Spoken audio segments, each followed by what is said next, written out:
Namaste, it's Sahara Rose, and welcome back to the Highest Self Podcast, a place where we discuss what makes you your soul's highest evolvement. And before we get started, I have an announcement for you. Are you ready to finally discover your soul's purpose, the big reason why you are here? Well, I've created a free masterclass experience for you where you will discover what your Dharma is and how it may be different from your career, how to navigate through having multiple passions, different ways to transition into your Dharma, ways to overcome people-pleasing and caring what other people think, my number one tool whether knowing a decision is right for you, and journal prompts on the different types of resistance and how they show up for us. All of this is available for you for free in my Discover Your Soul's Purpose Masterclass. You can head over to iamsahararose.com/masterclass to join today. Again, that's iamsahararose.com/masterclass, and you can find that link in the show notes. I'm super excited to see you in there. I love to bring to the podcast topics that I'm working on in my own life. And one that has been a major theme over the past couple of years that really deserved its own episode is the concept of over-responsibility. So what does that even mean? So over-responsibility to me means when you feel like you are responsible for other people in your life, whether they are your parents, your friends, colleagues, and you actually take on a sense of self-worth from being responsible for people. So most of the time it starts as a child. For me, being the eldest daughter, oftentimes it's the eldest in the family. They were told, you're the big brother, you're the big sister, you need to be responsible, you need to take care of everyone. So being the eldest for me, also coming from parents who just had moved to America and English was not their first language. So oftentimes it's children of immigrant parents who often need to be the translator and don't have anyone they can go to for, common ordinary scenarios that your parents just they didn't grow up with prom. They didn't grow up with a lot of the things that are in this country. So you have to take this sense of responsibility. So often immigrant parents, often children who are going to college or receiving a form of education for the first time. It can really show up in a lot of ways. But what happens when you're a kid is you are given love for being responsible. You are told that you're a good girl, you're given a pat on the head, or you simply may not have had another choice. Perhaps there was a parent of yours that was struggling with mental illness or was working several jobs or was just not available, whether it was emotionally, mentally, physically, and that caused you to need to take on responsibility for your own survival. So if any of these things are resonating, they're hitting home with you, chances are you've developed a coping mechanism of over-responsibility. So how that can show up is in so many ways. In my own life, my father was, borderline autistic. He has Asperger's, and it was always something in my household that was unspoken, but I could feel that he was not, emotionally there, emotionally able to connect, able to read cues. And as many gifts as he has, there's also a lot of struggles that come with that. So for me, I needed to learn how to be the responsible one emotionally, that I needed to fix any fights that happened or heal his anger outburst. Or if my parents were fighting, I needed to be the one to be their therapist. I needed to be the one to make sure my mom felt loved and got what she needed. And you just take on these different ways of you feeling like you are responsible for the well-being of your caretakers. So because of this, for me, I often found myself in friendships that I was the therapist from the time I was a kid. I was the one that everyone would come to whenever they had a problem, and I would sit and listen, and I actually loved it. I found a lot of worth in doing it. It made me feel important. It made me feel mature and adult-like, and that became my pattern. Now, I share this because there is a lot of light that comes in that if you're listening to this, and I know a lot of listeners, they also are the therapist of the friend group. You might be the coach, whether you're doing it professionally or not, but you have found a sense of purpose in helping others, but maybe it's also coming from this unhealed wound of feeling like if I don't show up in this way, then I won't receive love, then I won't be connected to people around me. So I want you to really observe, where is it coming from, and think of maybe a handful of situations where you were helping someone with their problems, but it may have been coming from a place of, well, I don't want them to leave me, or I need to be doing this for their love, to fit in, or whatever it is. And over responsibility, while it is empowered, it also is related to people pleasing. Because when we function at a level of feeling responsible for other people, we're doing so because we want to please them. We want to make them happy. We don't want them to abandon us. So we feel like we need to take the extra load so this person can remain in our lives in whatever capacity. So for some people, that may feel like being responsible for your relationships. Maybe you attract partners where you basically are their caretaker, and you are making sure everything is done in the house, and you're taking care of them emotionally, and you're nurturing them, and you basically are acting as their mother. So you may have been taught to be like that for one of your parents. Maybe you had a parent that you had to mother them, that you attract people in relationships who mirror that same wound that hasn't been totally resolved. Or maybe it's in friendships. You are in friendships with people who every time you meet, they just talk and talk and talk about their problems, and they never ask you about your own. And you don't feel comfortable sharing your truth. And you feel like your value in the relationship is you simply giving them advice. Now, that being said, yes, in healthy relationships and friendships, there are times that you will be helping the other person. Absolutely. So I am not saying completely let go of helping anyone. What I'm saying is, notice if this is your pattern. Notice if the moment you meet someone new, you're like, so tell me about your life and tell me about all your problems. And you just instantly go into this coach role because you just don't know any other way to be in relationships. And try to take a different role. Like maybe you get to be the friend who's really fun. People call when they want to like go out and have a good time. Or maybe you get to be the friend who does art projects with people, or the friend that at least has a reciprocal relationship where you can hold space for that person and that person can hold space for you. But if there's someone in your life that you already know, well, there's no way they could hold space for me. And when I say hold space, I mean sit, listen, make you feel comfortable, like creating an energetic container for you to speak. So if you are in friendships that you're like, well, I wouldn't even take advice from this person, then the question I have for you is, why are you in that friendship? Because if you're simply in friendships because you're afraid of what it would look like to drop them, then those probably aren't your highest friendships. And yes, when you go through a spiritual awakening, there is a clearing of house that happens. Absolutely. That maybe the friends that you resonated with before your awakening, you're no longer in alignment with, and you're trying to find some way to stick together. So you have taken this role of like teaching them everything and helping them with everything and being that responsible one. But now you're realizing that you don't want to hold all of the weight, but you rather have friendships where it's more mutual and reciprocal, and you're helping them and they're helping you. And then you can also just enjoy each other's time and not just have to be helping each other. I've noticed so much, especially in female friendships, that the friendship is based off of, okay, you offload your problems on me. Okay, we're done. I offload my problems on you. Okay, well, I'll see you next month. And that's not actually genuine connecting. It's using one another as sounding boards, which again, does happen in healthy friendships. And I love being that supportive role. And it's important for you to also talk about things that you're excited about, things that you're thinking about, curious about. Talk about topics rather than just occurrences that have happened in your life or lives of other people. Because I don't know about you, but I've definitely left coffee dates and just felt really drained after the interaction, because it was just, and I take responsibility, but it was just the holding space and like, oh my God, all these things happen, and you just leave feeling really heavy.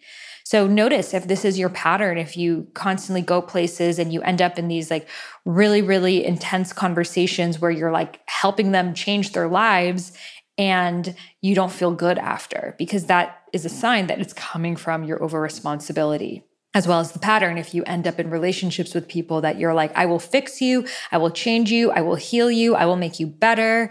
And that is your relationship pattern rather than a moment in time. Because yes, there will be times in relationships where one person's up and another person's down and you hold each other's hands and support each other. But the relationship shouldn't be your job is to change that person or make them happy or manage their feelings or manage their behaviors. That's actually their responsibility.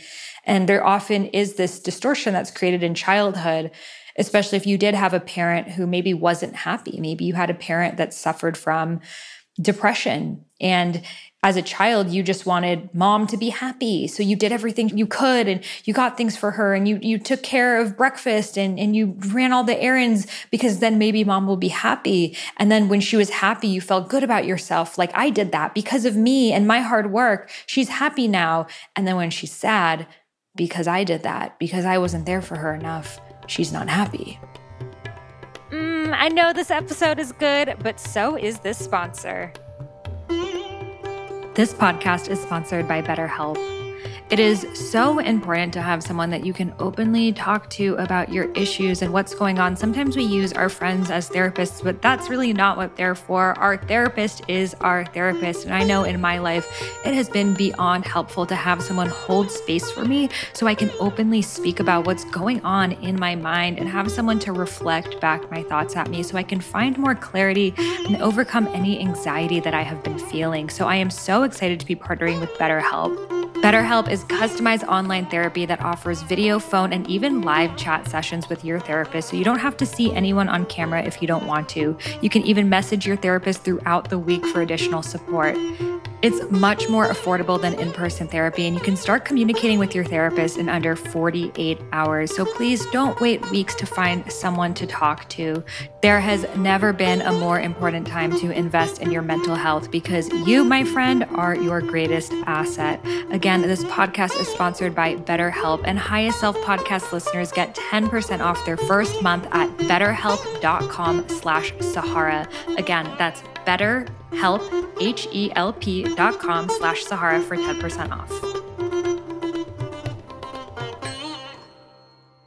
So notice if that is your pattern, because that means that it is coming from this place of you feeling responsible and actually sacrificing yourself.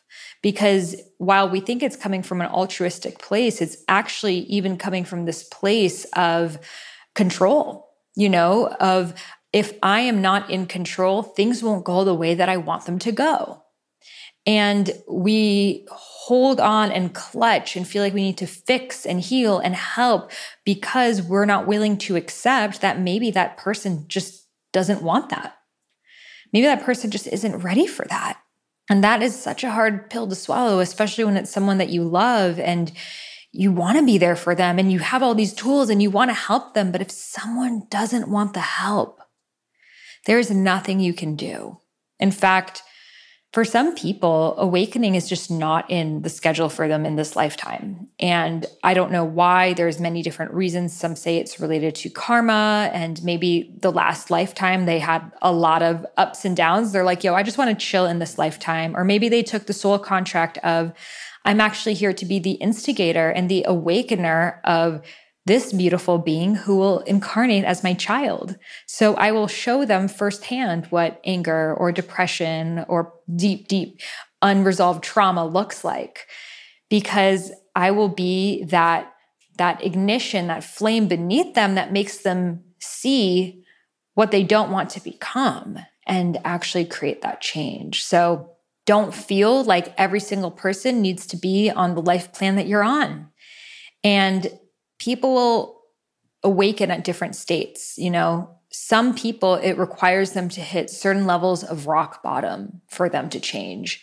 And you can't control that. And you can't be responsible for that. And you actually can't prevent people from learning the lessons that they're here to learn. You can't do it for them. In fact, that actually gets in the way of their karma. Because let's say I needed to learn the lesson of what does me dishonoring my boundaries look like? And if you keep trying to protect me and stop me from making these mistakes and I'm unwilling to listen to you, well, I'm not going to be able to learn that lesson that I need to learn. So the best thing that you can do sometimes is to love someone, to listen to them, but not make yourself responsible for healing them. Of course, if they ask, if they are open to it, or if it feels like they would be receptive for you sharing it, absolutely. We are here to inspire each other. And if that person isn't going to take the stick, you can't do the work for them. So if you have felt this over responsibility, maybe you feel chronic feelings of anxiety for your family, for your friends.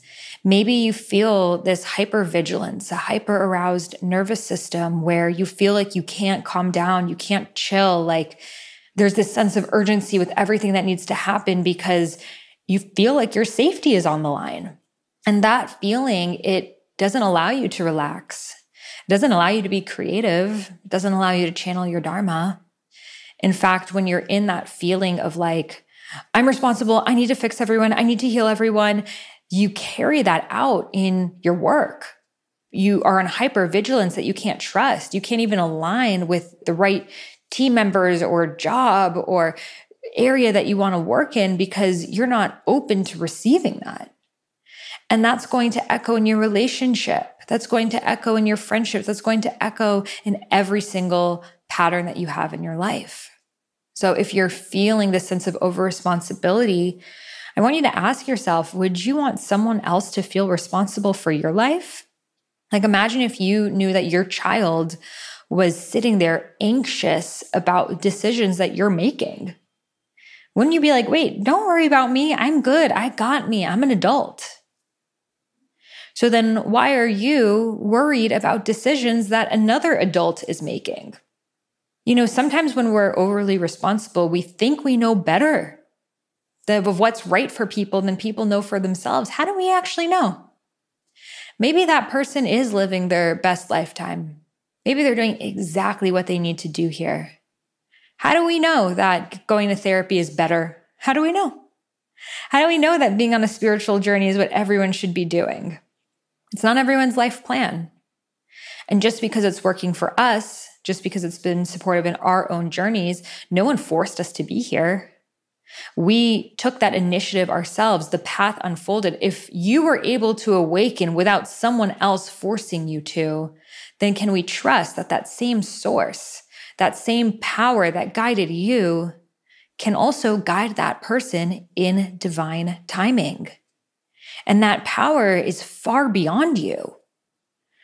So trust that source will do what source needs to do.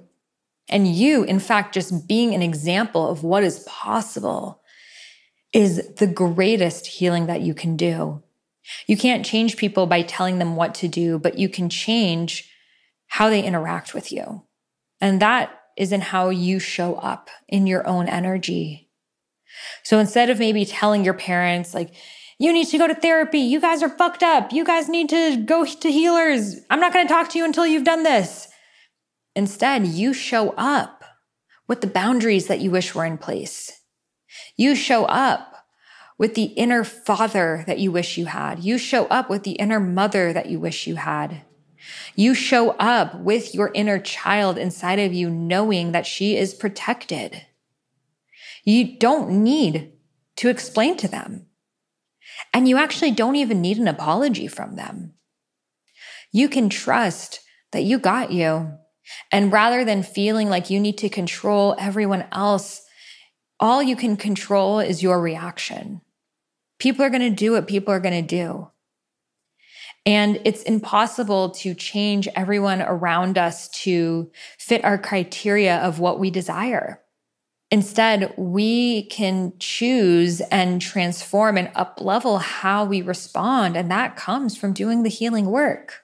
That comes from diving into what it is that's triggering us so much, that's making us on this hypervigilance, that we feel like if we're not responsible, then everything's going to fall apart. And go into that fear and ask yourself, is it true? Am I the one who's actually responsible for this? Did my soul sign up for its mission to be responsible for this person's lesson? Why do I feel like I'm responsible? And who do I feel is responsible for me then? So we can see that no one can be responsible for you, just like you can't be responsible for everyone else. And People don't want to feel like you're there simply because you're afraid of what will happen to them if you're not. People want to feel your presence out of love. And you giving people your love without conditions is the greatest gift that you can do. And it's hard. It's hard to watch someone make decisions that hurt them. And we can show them an alternative, but we can't be responsible for making sure that they do it. And we can't learn the lessons for them. So know that it's coming from a really beautiful place. I feel you because it's within myself too, of like, you just deeply care about people and you want them to be okay. And you know some things and you've dove into this own path. So you just want to share it with other people and give that healing love to yourself, to your inner child that still feels like they are responsible for the people around them, who still feels like they have to parent their parents, who feels like if they are not responsible and hypervigilant and on alert and on urgency, that everything's going to fall apart. And let your body know that it is safe. It is safe to unwind. It is safe to let go. It is safe to let people make their own decisions, even if you don't like them. Take care of you. Be gentle with yourself. Be loving with yourself. And know that the greatest healing gift that you can give the world is you being an example of what is possible. And people will change simply by being in your energy of seeing and witnessing you transform. It makes them become curious of, wow, how did she do it? I remember she used to be reactive like me, and now she's so peaceful and so on purpose. How did she do it? And that will actually inspire someone to change so much more than them feeling like, oh, she keeps telling me what to do, so I need to do it. Or actually, when someone tells you what to do, you want to do the opposite. You know, if someone keeps telling you like, go to the gym, go to the gym, go to the gym, it makes you not want to go to the gym. So you're actually creating the opposite effect of what you want through over-responsibility. And the other thing that happens is then even if you start doing the thing for them, they rely on you and they don't carry their own load. So let's say you're texting your dad every day, stop drinking Coke, stop having sugar, stop doing it. You go to their house, you get rid of all their sugar, you get rid of all their stuff. Well, guess what? Now you're the one who is going to be responsible for them in every single meal that they have, in every single decision that they have. They're going to need you right next to them, swatting that McDonald's out of their hand because they haven't learned the lesson themselves. That desire is not actually coming from within. And in fact, probably when you're not around, they're going to binge. So here you are thinking, well, because I'm giving them all my energy, they're going to stop doing this thing. But actually, it just makes them become more passive in their own healing. So we can only change when the desire is coming from within ourselves. And when someone is carrying the load for us, we actually become crippled. So trust that people are connected to their own source, that guidance is coming within them. And even if it's guidance you don't understand, even if maybe they're not even receiving the guidance, you cannot be responsible for other people's decisions. And the greatest gift that you can give yourself and them is to just lead by example. So thank you so much for tuning in. I share this with you because when I share podcasts like this, it really is just a reminder to myself. It helps me with my own integration of like, yes, bitch, like I need to be, it's like I'm channeling some source that is like, this message is for you too, honey. So I feel you. And I have another amazing episode that I did with Haley McGee all about people pleasing and how that might show up. So if this episode resonated with you, I will link that episode below because that's another really good one of diving more into that people pleasing that shows up and the ways that we just don't want to let people down. So it's easier for us to carry the load or override our emotions than actually do what's right for us.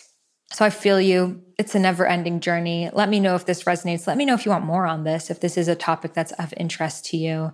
And I'm so grateful for you to be here.